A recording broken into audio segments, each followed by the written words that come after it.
जय भीम साथियों, बाबा साहेब अंबेडकर ने अपने भाषण में कहा था कि मैं यहाँ पर संविधान की अच्छाइयां गिनाने नहीं आया हूँ, क्योंकि मुझे लगता है कि संविधान कितना भी अच्छा क्यों ना हो, वो अंततः बुरा साबित होगा अगर उसे इस्तेमाल में लाने वाले लोग बुरे होंगे, और संविधान कितना भी बुरा क्यों ना हो, वह अंततः अच्छा साबित होगा अगर उसे इस्तेमाल में लाने वाले लोग अच्छे होंगे।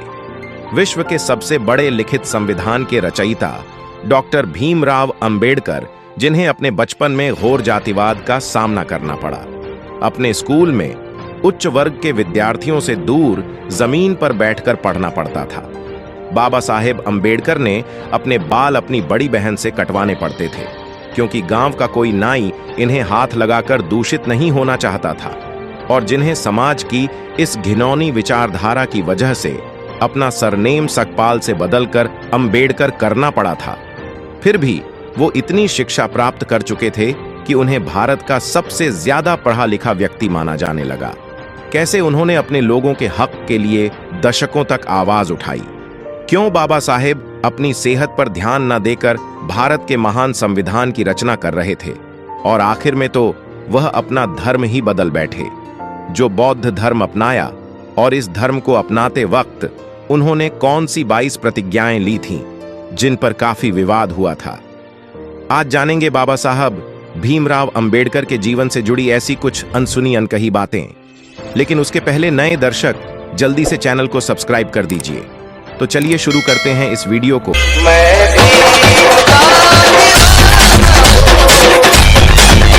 14 अप्रैल 1891 के दिन मध्य प्रदेश के महू जिले में रहने वाले रामजी मलौजी सकपाल और भीमाबाई के घर एक बेटे का जन्म होता है। मां भीमाबाई अपने बेटे का नाम भीमराव रखती हैं, जो अपने माता पिता की 14वीं और आखिरी संतान थे। 5 साल की उम्र में अंबेडकर का स्कूल में दाखिला करवाया जाता है, लेकिन छोटे से भीम को जल्दी बात समझ में आ जाती है कि समाज में उनके परिवार के साथ भेदभाव किया जाता है। स्कूल में उन्हें स्टूडेंट्स के डेस्क से दूर कोने में जमीन पर बिठाया जाता था। लंच ब्रेक में उन्हें उस बर्तन से पानी नहीं पीने दिया जाता था जिससे बाकी बच्चे पानी पीते थे।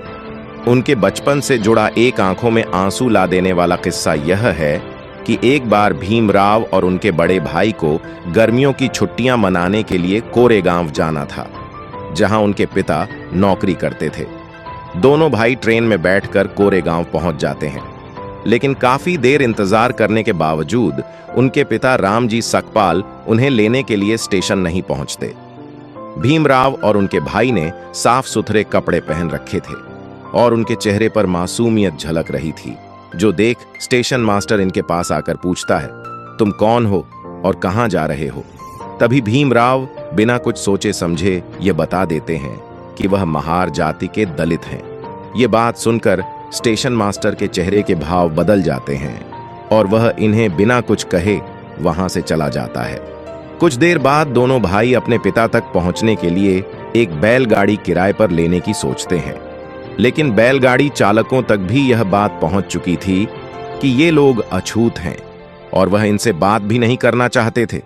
काफी ठोकरें खाने के बाद एक बैलगाड़ी वाला इन्हें सवारी देने के लिए मान गया, लेकिन उसने इनसे 2 गुना किराया मांगा और कहा, बैलगाड़ी तुम्हें खुद ही चलानी होगी। और वह बैलगाड़ी से पैदल चलने लगा, क्योंकि उन्हें इनसे दूषित होने का डर था। यह घटना भीम के दिमाग पर काफी गहरा प्रभाव डालती है, जिसके बाद उनका ध्यान हर उस घटना पर जाने लगता है जिसमें उन्हें लोगों ने अलग और अछूत महसूस करवाया था। इसी तरह गांव का कोई नाई इनके बाल भी नहीं काटता था, बल्कि इन्हें घर ही अपनी दादी से बाल या दीदी से बाल कटवाने पड़ते थे। इन्हें गांव के मुख्य कुएं से पानी खींचने पर मनाही थी और कोई बड़ा वर्ग इन्हें अपने घर में प्रवेश तक नहीं करने देता था। इसी तरह बचपन से ही भीम को जातिवाद का अनुभव हुआ और वह हमेशा इसे बदलने के बारे में सोचने लगे। लेकिन इस भेदभाव के बावजूद उन्होंने अपनी पढ़ाई लिखाई से ध्यान नहीं हटाया। भीमराव की किस्मत कुछ मायनों में अच्छी भी थी, जैसे कि स्कूल में कृष्ण जी केशव अंबेडकर नाम के टीचर थे, जो ऊंची जाति के होने के बावजूद भीमराव को पसंद करते थे, और उन्होंने ही भीमराव सकपाल को अपनी सरनेम देकर भीमराव अंबेडकर बनाया था, ताकि उच्च शिक्षा के दौरान उनके साथ भेदभाव ना हो। साथ ही पिता रामजी जी मालोजी सकपाल बेटे भीमराव को अच्छी शिक्षा दिलवाने के लिए मुंबई ले आए। अब यह शहर तो बहुत ही आधुनिक था, लेकिन यहाँ भी दलितों के प्रति लोगों की सोच उतनी ही छोटी थी। इसलिए जब भी भीमराव अंबेडकर की असली पहचान सामने आती, उन्हें जातिवाद का सामना करना पड़ता। खैर, पढ़ाई में ध्यान देते हुए उन्होंने 15 साल की उम्र में मैट्रिक की परीक्षा पास कर ली। अपने समुदाय में मैट्रिक पास करने वाले वो पहले इंसान थे। इसी साल भीमराव की शादी रामाबाई से करवा दी गई। मगर शादी के बाद भी भीम ने पढ़ाई जारी रखी और अगली इंटरमीडिएट परीक्षा डिस्टिंक्शन के साथ पास की। लेकिन अब उन्हें आगे पढ़ने के लिए उनके पिता के पास पैसे नहीं थे। लेकिन वह कहते हैं ना, जहां चाह होती है वहां राह होती है। और भीमराव अंबेडकर के जीवन में चमत्कारिक घटनाओं का घटना शुरू हो गया। आपको बता दें कि जब बड़ोदरा के महाराज ने उन्हें पढ़ने के लिए स्कॉलरशिप दी, जिससे उन्होंने न सिर्फ बीए की पढ़ाई पूरी की, बल्कि 1913 में उन्होंने अमेरिका जाकर यूनिवर्सिटी ऑफ कोलंबिया से मास्टर्स में दाखिला लिया। 2 साल में उन्होंने एमए की पढ़ाई पूरी की और अगले ही साल अपनी पीएचडी थीसिस भी पूरी कर ली। जिसके बाद भीमराव लंदन चले गए, जहां उन्होंने London school of economics join किया। लेकिन स्कॉलरशिप पूरी हो जाने की वजह से वह अपनी पढ़ाई पूरी नहीं कर पाए और बड़ौदा वापस लौट आए, जहां उन्होंने सिविल ऑफिसर का पद हासिल कर लिया। लेकिन यहां भी जातिवाद ने उनका पीछा नहीं छोड़ा और भेदभाव के चलते उन्होंने नौकरी छोड़ दी। 1918 में भीमराव बॉम्बे के सिडेनहैम कॉलेज में लेक्चरर बने। साथ ही उन्होंने दलितों की आवाज दुनिया तक पहुंचाने के लिए मराठी अखबार मूक नायक की भी शुरुआत की, क्योंकि अपने धर्म की वजह से वो इतनी ठोकरें खा चुके थे कि अब उन्हें समझ आ रहा था कि अब अपना हक पाने के लिए उन्हें आवाज उठानी पड़ेगी। इसी बीच कुछ समय लंदन जाकर उन्होंने वकालत में अपनी पढ़ाई पूरी कर ली थी। इस तरह वो अपने जमाने के भारत के सबसे ज्यादा पढ़े लिखे व्यक्ति बन चुके थे। डॉक्टर भीमराव बाबा साहब अंबेडकर को शुरू से ही पढ़ाई से काफी लगाव था, इसलिए उनके पास भारत की सबसे बड़ी पर्सनल लाइब्रेरी हुआ करती थी। मशहूर लेखक जॉन गुत्थर अपनी किताब इनसाइड एशिया में लिखते हैं कि जब 1938 में मेरी राजगृह में डॉक्टर अंबेडकर से मुलाकात हुई थी, तब उनके पास 8000 किताबें थीं और उनकी मृत्यु तक यह संख्या बढ़कर 35,000 तक पहुंच चुकी थी। डॉक्टर भीमराव अंबेडकर के निकट सहयोगी रहे शंकरानंद शास्त्री भी अपनी किताब में लिखते हैं कि मैं 20 दिसंबर 1944 की दोपहर 1 बजे अंबेडकर से मिलने उनके घर गया। डॉक्टर अंबेडकर ने मुझे अपने साथ जामा मस्जिद इलाके में चलने के लिए कहा, जो इन दिनों पुरानी किताबों को खरीदने का अड्डा हुआ करता था। जब हम वहां पहुंचे तो लोग उनके चारों तरफ इकट्ठा होने लगे, लेकिन इस भीड़ में भी उन्होंने विभिन्न विषयों पर तकरीबन 2 दर्जन किताबें खरीदी। यहाँ एक दिलचस्प बात यह है कि किताबों का इतना बड़ा संग्रह होने के बावजूद वह अपनी किताबें किसी को पढ़ने के लिए उधार नहीं देते थे। किताबें मांगने वाले व्यक्ति को वह मुंह पर कह देते थे कि अगर आपको किताबें पढ़नी हैं तो मेरे पुस्तकालय में आइए। किताबों के प्रति उनकी भक्ति इस हद तक थी कि वह जैसे ही घर पहुंचते उसके बाद तुरंत अपने पुस्तकालय में चले जाते। उनके पास कपड़े बदलने का समय तक नहीं होता था। फिर वह एक पुस्तक चुनकर पढ़ने बैठते थे। उनके अनुयायी बताते हैं कि रात में अंबेडकर अपनी पढ़ाई में इतना खो जाते थे कि उन्हें बाहरी दुनिया का कोई ध्यान नहीं रहता था। अंबेडकर जी अपने स्टूडेंट्स से कहते थे कि तुम्हारे पैरों में जूते भले ना हो, लेकिन तुम्हारे हाथों में किताब अवश्य होनी चाहिए। खैर, बाबा साहब अंबेडकर की लाइफ जर्नी पर वापस आए तो वर्ष 1924 में उन्होंने बहिष्कृत हितकारिणी सभा के नाम से एक एसोसिएशन की शुरुआत की, जिसका काम दलित विद्यार्थियों के लिए हॉस्टल स्कूल और मुफ्त लाइब्रेरी स्थापित करना था। साथ ही वह कई सभाओं में हिस्सा लेकर दलितों की समानता को लेकर सवाल उठाने लगे। फिर चाहे 1927 का महाड सत्याग्रह हो या 1932 का गोलमेज सम्मेलन हो, या फिर संविधान सभा में दलित अधिकारियों के लिए आवाज उठाना। इस बीच उन्होंने यह बात नोटिस करी कि महार जाति जिस हिंदू धर्म को मानती है उसी धर्म की बाकी जातियां उनके साथ अछूत व्यवहार करती हैं। इसलिए उन्होंने 13 अक्टूबर 1935 के दिन नासिक में आयोजित एक सभा में उन्होंने यह घोषणा की कि वह हिंदू धर्म छोड़ने का फैसला ले चुके हैं।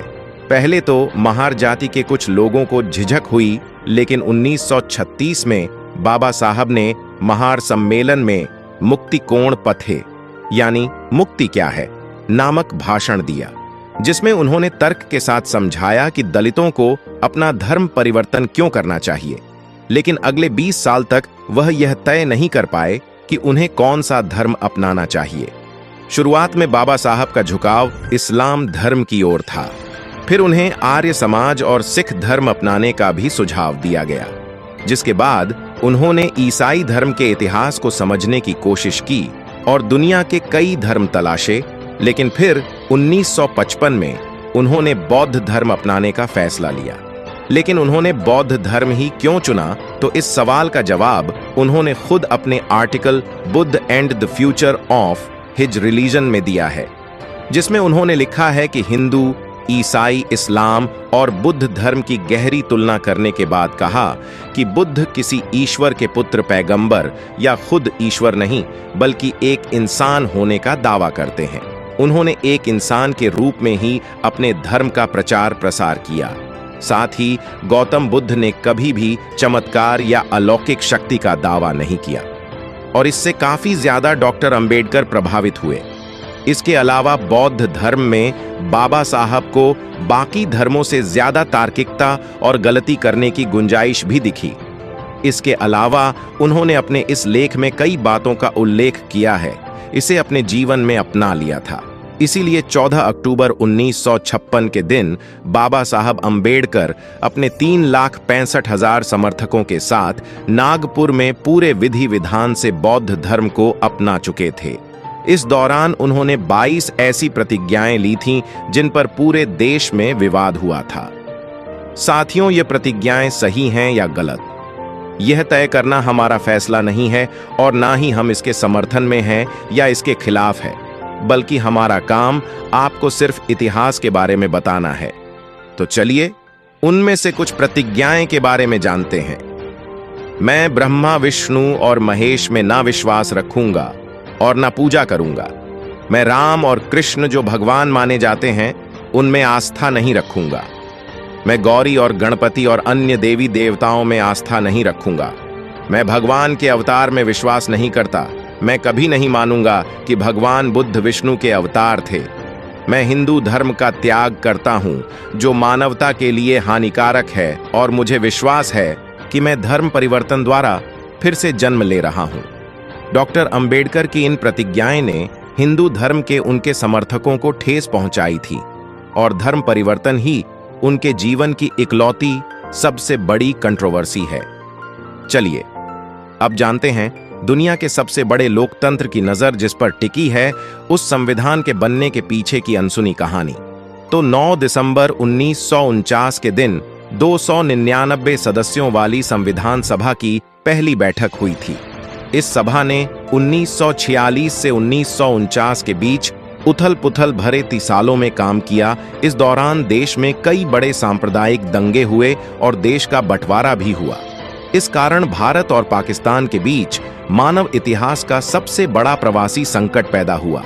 इस दौरान भारत में 550 से ज्यादा रियासतों का मुश्किल भराई का काम भी संपन्न हुआ था। ऐसे में संविधान बनाना काफी मुश्किल था, जिसके लिए उस समय देश के सबसे ज्यादा पढ़े लिखे व्यक्तियों में से एक डॉक्टर बाबा साहब अंबेडकर को 29 अगस्त 1947 के दिन संविधान सभा की ड्राफ्टिंग कमेटी के अध्यक्ष के रूप में नियुक्त किया गया था, जिसमें 7 सदस्य थे। लेकिन कहा जाता है कि संविधान बनाने का 90% काम बाबा साहब अंबेडकर ने अकेले किया था, लेकिन उन्होंने कभी इसका श्रेय अकेले नहीं लिया। डॉक्टर अंबेडकर जी कहते हैं कि राष्ट्रपति महोदय सर, मैं ड्राफ्टिंग कमेटी द्वारा निश्चित की हुई संविधान की रूपरेखा को प्रस्तुत करता हूं और निवेदन करता हूं कि इस पर विचार किया जाए। राष्ट्रपति महोदय सर, मैं इस सदन में उपस्थित उन लोगों में से एक हूं जो जानते हैं कि इस संविधान का मसौदा तैयार करने में डॉक्टर अंबेडकर ने कितनी मेहनत और लगन खर्च की है। शायद सदन को पता हो कि उसके द्वारा मनोनीत 7 सदस्यों में से एक ने इस्तीफा दे दिया और उसकी जगह किसी और को नहीं लिया गया। एक सदस्य थे अमेरिका में, तो उनकी जगह भी खाली रही, और एक और सदस्य अपने कुछ कामों में, राज्य के कामों में, इसलिए उनकी जगह भी खाली रही।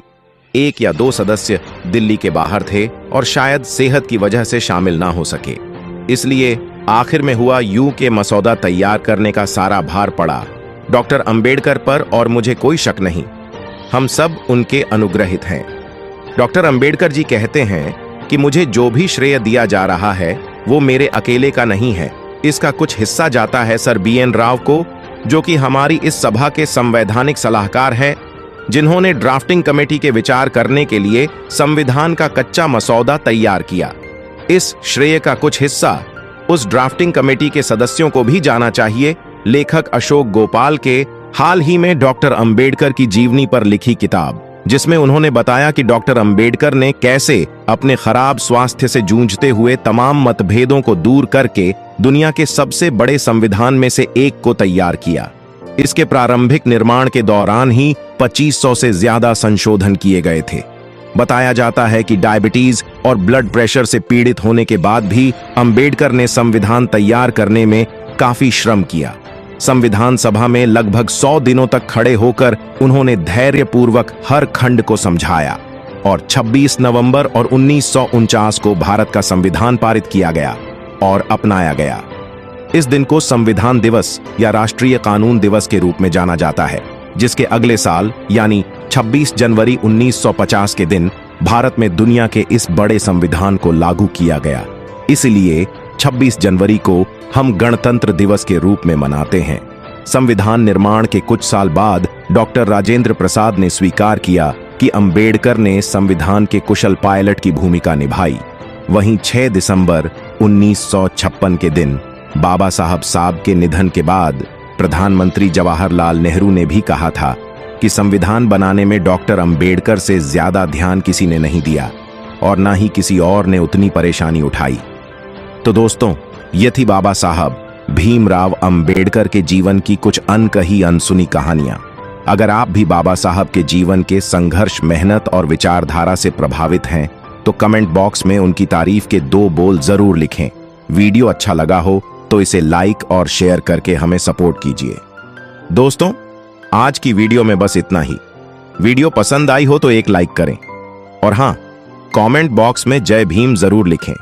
इस चैनल पर मैं सिर्फ बाबा साहेब के जीवन से जुड़ी छोटी बड़ी सभी जानकारी लेकर आता रहता हूं। यदि आप बाबा